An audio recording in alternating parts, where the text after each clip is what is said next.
அச்சனை தட்டு வாங்கிட்டு வரீங்க, தேங்காய் உடைக்கிறது பாக்குறீங்க. அதெல்லாம் பார்க்காதீங்க, சாமியை பாருங்க.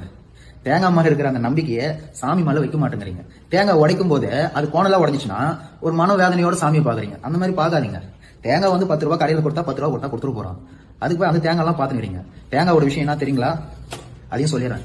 ஒரு அச்சனை தட்டுல தேங்காய் இருக்கும், வாழைப்பழம் இருக்கும், வெத்தலைப்பாக்கு இருக்கும், கற்பூரம் இருக்கும், கொஞ்சம் பூ இருக்கும், ஊதுவத்தி இருக்கும் இல்லையா?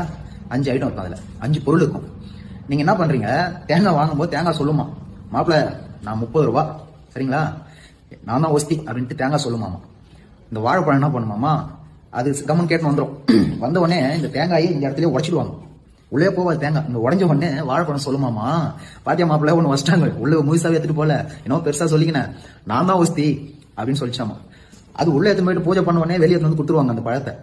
யாருன்னா ஒரு குழந்தை உச்சி சாப்பிட்டோம் ஆச்சுங்களா. அப்போ வெத்தலை பார்க்க சொல்லிச்சாமா, வாழைப்பழமே என்ன சொன்னேன்